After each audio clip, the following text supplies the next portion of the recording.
బాగా కడిగేసి 2-3 సార్లు అప్పుడు మనం కుక్కర్లో వేసుకోవాలండి. ఆ గోంగూర కుక్కర్లో వేసుకున్న తర్వాత ఉల్లిపాయలు పచ్చిమిరపకాయలు కట్ చేసి ఉంచినవి ఇందులో వేసుకోవాలి. ఉప్పు, కారం, పసుపు ఈ 3 కూడా కారం కొంచెం పుల్లగా ఉంటుంది కదండి గోంగూర, అందువల్ల కారం కొంచెం ఎక్కువ వేసుకుంటే బాగుంటుంది.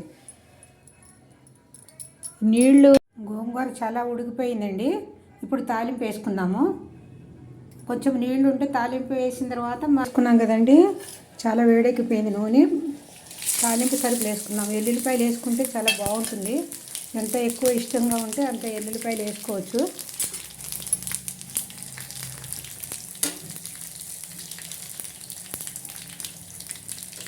ఆవాలు, జీలకర్ర, మెంతులు ఎక్కువ వేసుకుంటే పిల్లలకి ఇష్టపడరు, నోటి తగిలితే. అందువల్ల మనకి కొంచెం వేసుకుంటే ఫ్లేవర్ కోసం బాగుంటుంది.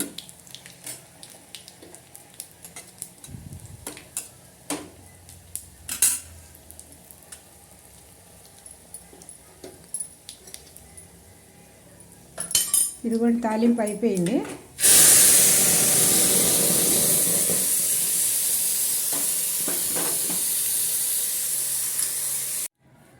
చూడండి, తాలింపు వేసిన తర్వాత ఎంత బాగా కనబడుతుందో.